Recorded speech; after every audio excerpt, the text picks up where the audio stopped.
지난주에 마태복음의 제자 도를 통하여 제자는 화평하게 하는 자다라는 설교를 했습니다. 지난주뿐만이 아니라 한 달 넘게 이 주일 설교가 계속적으로 반복되는 주제는 화평입니다. 반역자 압살롬의 죽음 이후에 그 상황을 설교했던 10월 27일 설교 이후로 계속해서 평화에 대하여, 화평에 대하여 설교를 합니다. 반역자 압살롬의 죽음으로 전쟁은 그치게 됩니다.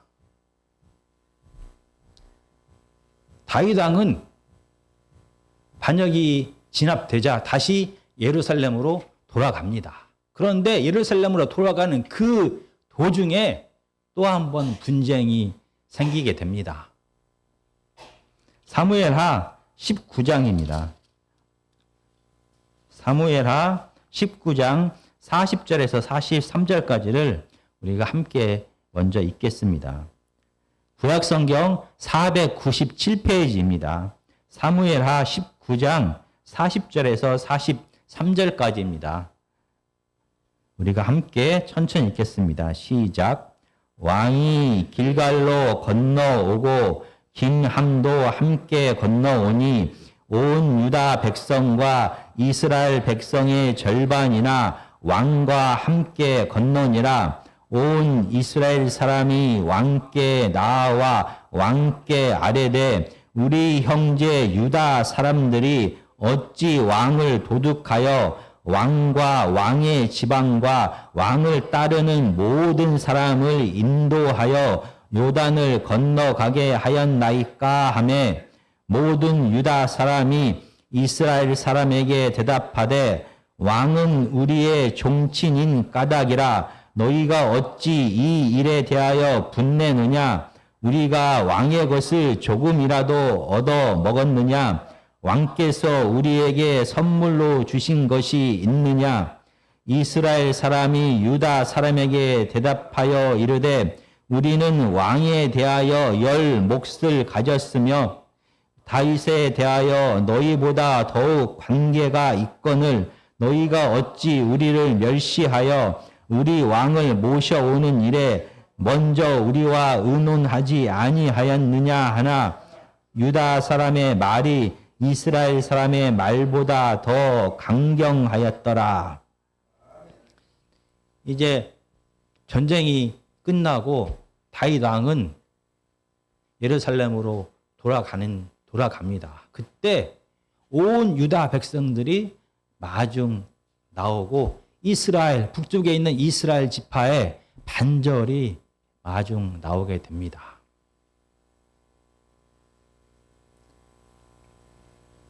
유다 지파가 다윗 왕의 예루살렘 귀환을 주도하면서 북쪽에 있는 이스라엘 지파들과 의논하지 않았습니다. 그래서 북쪽에 있는 이스라엘 지파들은 반절만 겨우 참석하게 된 것입니다.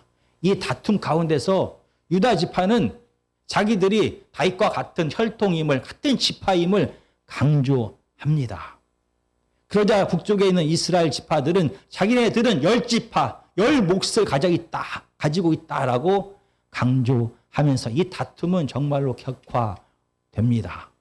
그 결과 이 다툼은 어떻게 되는 것입니까? 20장 1절과 2절입니다. 마침 거기에 불량배 하나가 있으니 그의 이름은 세바인데 베냐민 사람 비그라의 아들이었더라. 그가 나팔을 불며 이르되 우리는 다윗과 난을 분깃이 없으며 이새의 아들에게서 받을 유산이 우리에게 없도다.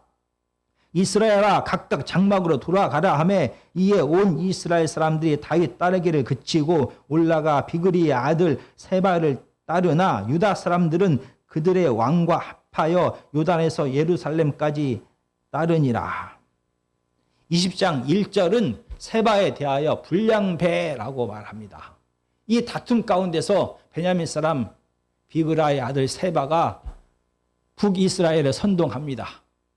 그 결과 북이스라엘 지파는 다시 한번 다윗을 배반하게 됩니다. 그러나 유다 지파는 다윗 편에 서서 예루살렘으로 함께 가게 됩니다. 예루살렘으로 돌아온 다윗 왕은 이 반역자 세바의 세력을 진압하기 위하여 바로 군사를 보내게 됩니다. 세바의 반역의 무리들도 북쪽에 있는 이스라엘 지파들을 방문하면서 세력을 규합하기 시작합니다. 다윗의 군대는 이 반역자 세바를 뒤쫓아가기 시작합니다. 그리고 반역의 무리들은 도망가다가 드디어 아벨이라는 성으로 들어갑니다. 20장 15절입니다. 이에 그들이 벳마 아가 아벨로 가서 세바를 애우고 그 성읍을 향하여 지역 언덕 위에 토성을 쌓고 요압과 함께 한 모든 백성이 성벽을 쳐서 헐고자 하더니, 이 세바의 무리들이 아벨이라는 성읍으로 들어가게 됩니다. 그러자 요압이 이끄는 다윗의 군대가 이 에바 성을 애워 싸게 됩니다. 전쟁을 할 때 이 강력한 성벽을 가지고 있는 성읍과 전쟁을 할 때는 바로 그 앞에 같은 높이로 흙으로 토성을 쌓게 됩니다. 이 토성에서 이 성 안으로 공격을 하거나 아니면 성 안으로 진입을 할 수가 있는 것입니다. 그와 동시에 요압의 군대는 이 성벽과 성문 중에서 약한 부분을 골라서 이 성문과 약한 성벽을 무너뜨리는 공격을 동시에 하고 있습니다. 아마 큰 바위나 금속으로 된 망치들을 통하여 성벽과 성문을 부수고 있는 것입니다. 바로 이때 한 여인이 요압 장군에게 대화를 요청합니다. 16절입니다. 그 성읍에 지혜로운 여인 한 사람이 외쳐 이르되 들을지어다 청하건대 너희는 요압에게 이르기를 이리로 가까이 오라 내가 내게 말하려 하노라 하라. 18절입니다. 여인이 말하여 이르되 옛 사람들이 흔히 말하기를 아벨에게 가서 물을 것이라 하고 그 일을 끝내었나이다. 나는 이스라엘에 화평하고 충성된 자 중에 하나 이거늘 당신이 이스라엘 가운데 어머니 같은 성을 멸하고자 하시는도다. 어찌하여 당신이 하나님 여호와의 기업을 삼키고자 하시나이까 하니. 요압이 그 여인에게 가까이 다가가자 이 여인은 말합니다. 이 아벨 성은 예로부터 지혜롭다라고 지혜로운 자들이 많은 성입니다. 이 아벨 성에 있는 모든 사람들은 마치 어머니처럼 평화를 사랑하고 충성되고 지혜롭습니다. 정말 당신 요압은 이 하나님의 기업을 정말 무너뜨릴 생각입니까? 라고 물어봅니다. 그러자 요압이 이렇게 말합니다. 그 일이 그러한 것이 아니니라. 에브라임 산지 사람 비그리의 아들 그의 이름을 세바라 하는 자가 손을 들어 왕 다윗을 대적하였나니 너희가 그만 내주면 내가 이 성벽에서 떠나가리라 하니라. 여인이 요압에게 이르되 그의 머리를 성벽에서 당신에게 내어 던지리이다 하고 이에 여인이 그의 지혜를 가지고 모든 백성에게 나아가매 그들이 비그리의 아들 세바의 머리를 베어 요압에게 던진지라. 이에 요압이 나팔을 불매 물이 흩어져 성읍에서 물러가 각기 장막으로 돌아가고 요압은 예루살렘으로 돌아와 왕에게 나아가니라. 요압은 그 여인에게 말합니다. 다윗 왕을 반역한 이 반역자 세바를 넘겨주면 우리는 이 성읍을 공격하지 않겠습니다. 라고 말을 합니다. 그러자 이 지혜로운 여인은 성읍의 모든 사람들을 설득합니다. 그래서 성읍의 사람들이 세바를 죽여서 요압에게 넘깁니다. 정말 이 반역은 여기서 멈추게 되고 이스라엘의 평화가 시작이 된 것입니다. 아들인 압살롬의 반역에 비하여 이 세바의 반역은 쉽게 끝난 것 같습니다. 그런데 이상합니다. 왜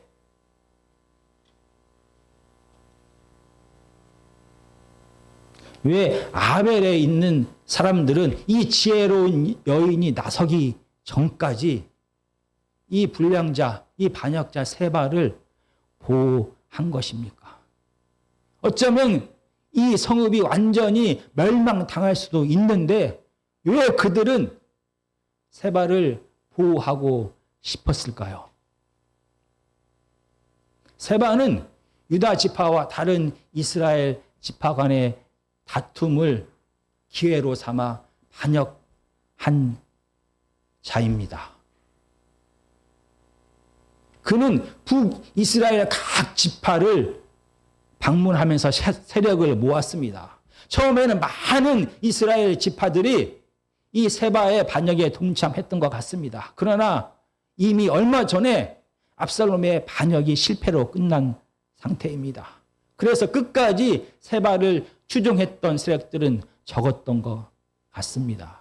그래서 다윗의 군대, 요압이 이끄는 다윗의 군대를 피해서 도망가고 북으로 도망가다가 그들은 아벨이라는 성읍으로 들어가게 됩니다. 그런데 오늘 본문인 20장 14절은 이 아벨을 이렇게 표현합니다. 세바가 이스라엘 모든 지파 가운데 두루 다녀서 아벨과 벤마 아가와 베림 온 땅에 이르니, 이 아벨이란 지역이 아벨과 벤마 아가와 베림이라는 지역입니다.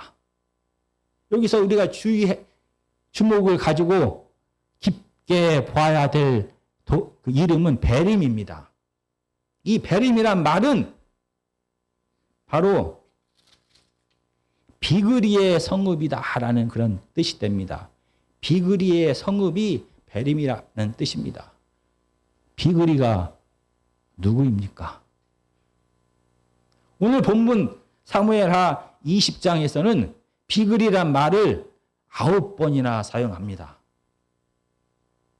세바에 대하여 얘기할 때 14절 세바가 베림에 들어갔다라는 이때 말고는 세바에 대하여 이야기하는 모든 부분들이 비그리의 아들 세바다라고 말합니다. 힘이 약해진 이 세바는 요압이 이끄는 다윗의 군대를 피해서 도망가다가 결국 도망간 곳이 아버지의 집, 친척의 집, 고향 땅이었던 것입니다. 그들은 고향으로 몸을 숨기게 됩니다. 세바의 세력이 무서워서 이 아벨의 사람들이 가장 막강한 다윗의 군대의 위협에도 불구하고 그를 보호하고 싶었던 것이 아닙니다. 세바는 그의 형제요, 친족이요, 혈통인 것입니다. 그래서 평화가 깨지더라도 웬만하면 끝까지 보호하고 싶었던 것입니다. 그런데 이 지혜로운 여인이 이 아벨의 백성들 앞에서 그들을 설득합니다. 우리들의 아이들의 생명을 기억하십시오. 우리들의 목숨을 기억해야 됩니다. 이 땅에 이 성읍의 평화가 무너져서는 안 됩니다. 이 평화를 지키기 위하여, 이스라엘 온 땅의 평화를 지키기 위하여 지금은 반역자 세바를 포기해야 될 때입니다. 그가 비록 우리의 혈통일지라도 반역자 세바를 이 땅의 평화를 위하여, 우리 고을의 평화를 위하여 포기해야 됩니다. 라고 설득합니다. 이 아벨의 사람들은 평화를 선택하게 됩니다. 그리고 전쟁은 그치게 되고 온 이스라엘에 다시 한번 평화가 시작됩니다. 이렇게 이 이야기는 끝나게 됩니다. 그런데 사무엘하 20장을 자세하게 읽어보면은 답답합니다.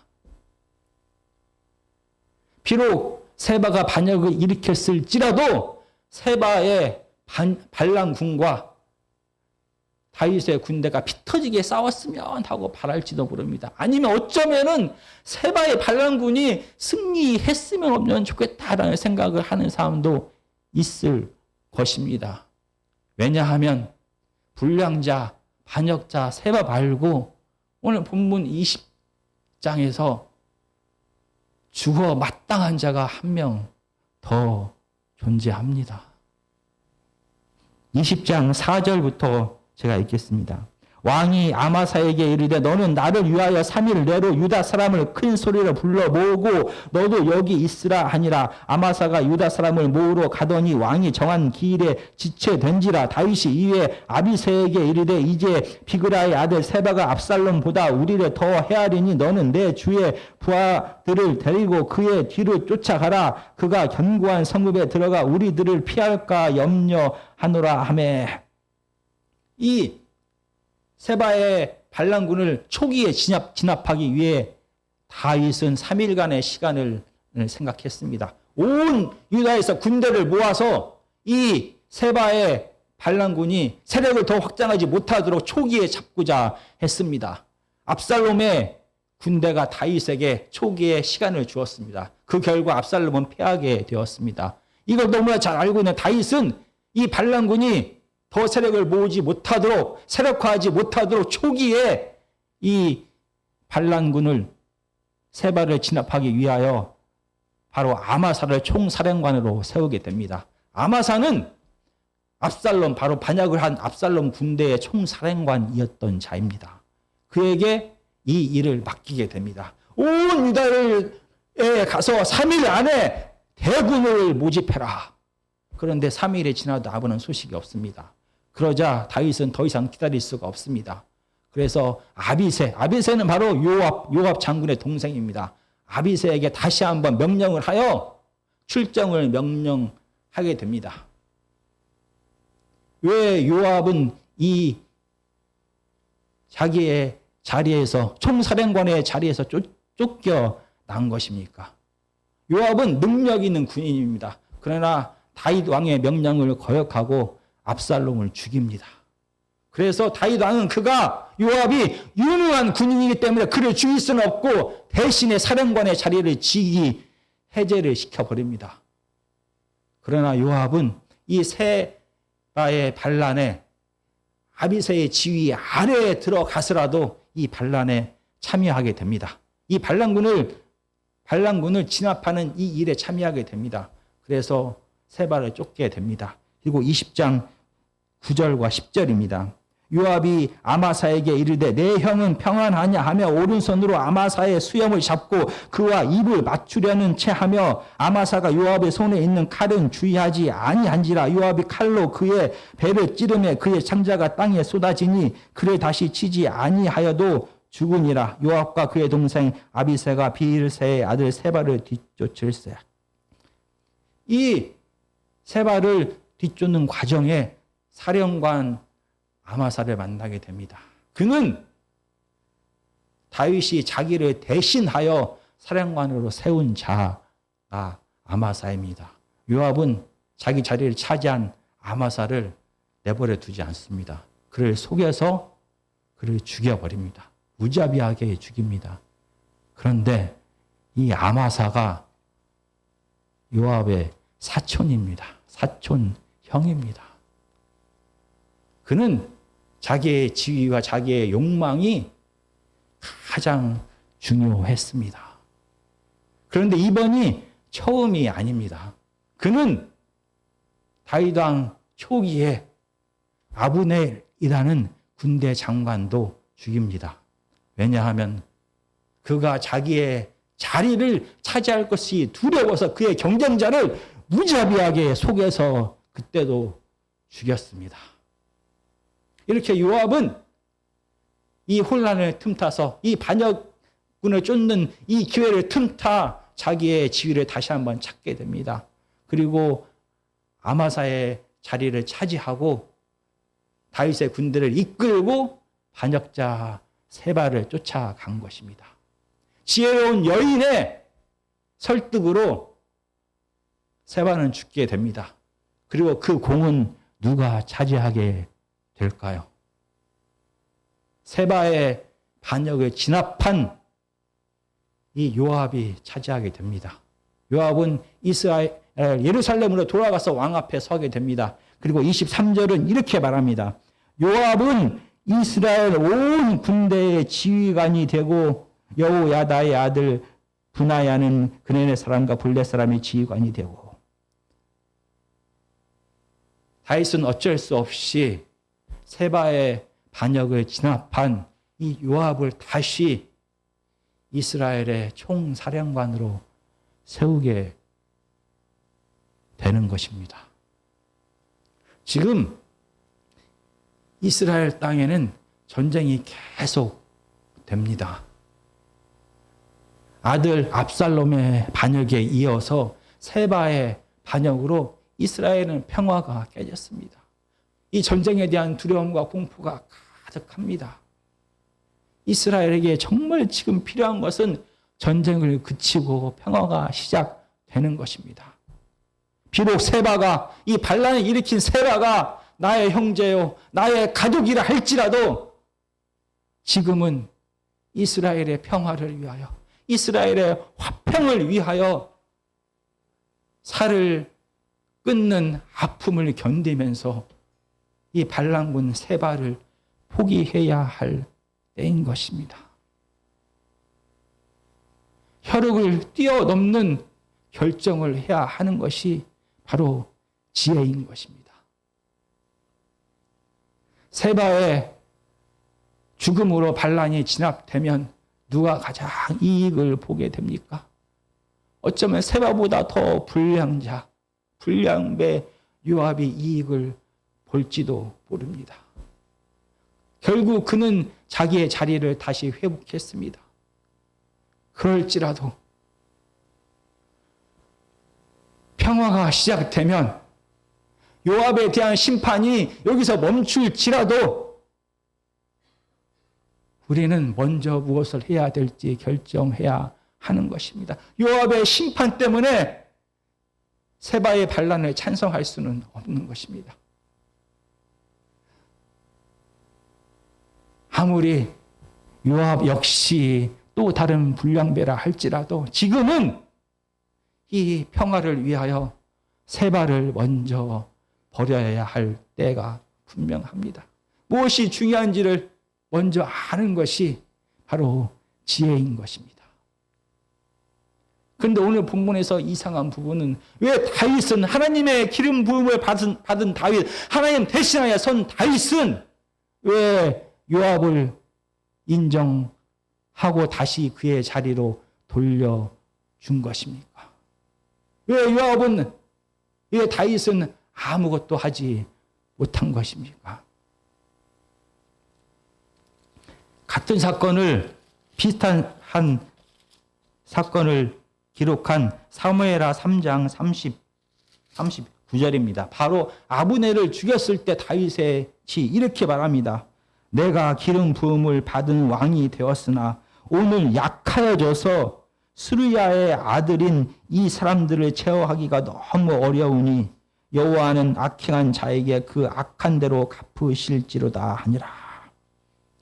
다윗은 자기의 한계와 자기의 연약함을 인정했습니다. 그리고 이스라엘 전체를 생각하여 전쟁이 그치고 화평이 시작되는 것을 그는 선택하게 됩니다. 그래서 요압과 아비새, 이 두 형제의 능력이 필요했습니다. 그래서 그들을 인정하게 됩니다. 그들의 잘못을 덮어둔 것이 아니라 하나님께서 그들의 때가 되었을 때 분명히 심판하실 것이다 라는 것을 믿고 지금은 이스라엘의 평화를 위하여, 전쟁이 그치기를 위하여 요압을 인정하게 된 것입니다. 이렇게 자기 자신의 한계를 인정하고 심판을 하나님께 맡기는 것 역시 지혜인 것입니다. 그러나 다윗은 분명히 죽기 전에 이렇게 유언을 또 남기게 됩니다. 열왕기상 2장 5절입니다. 솔로몬에게 유언을 그는 남기게 됩니다. 수리아의 아들 요압이 내게 행한 일 곧 이스라엘 군대의 두 사령관 넬의 아들 아브넬과 예델의 아들 아마사에게 행한 일을 내가 알거니와 그가 그들을 죽여 태평 시대에 전쟁의 피를 흘리고 전쟁의 피를 자기의 허리에 띤 띠와 발에 신에 묻혔으니 내 지혜대로 행하여 그의 백발이 평안히 스올에 내려가지 못하게 하라.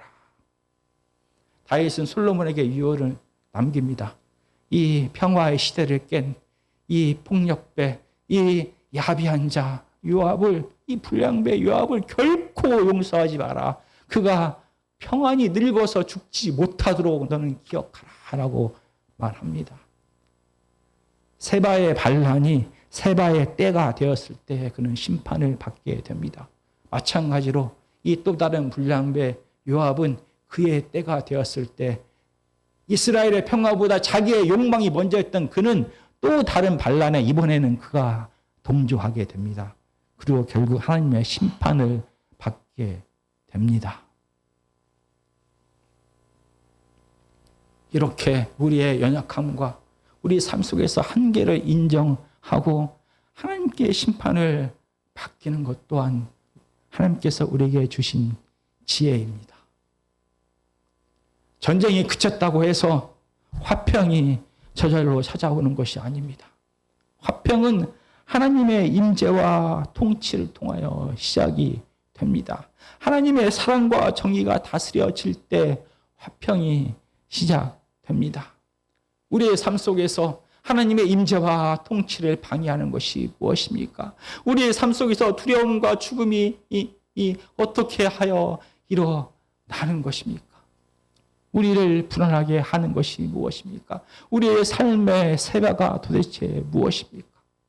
또한 우리의 삶에서 하나님의 임재와 통치를 방해하는 평화를 깨는 이 세바를 포기하지 못하게 하는 또 다른 불량배 요압은 우리의 삶에서 무엇입니까?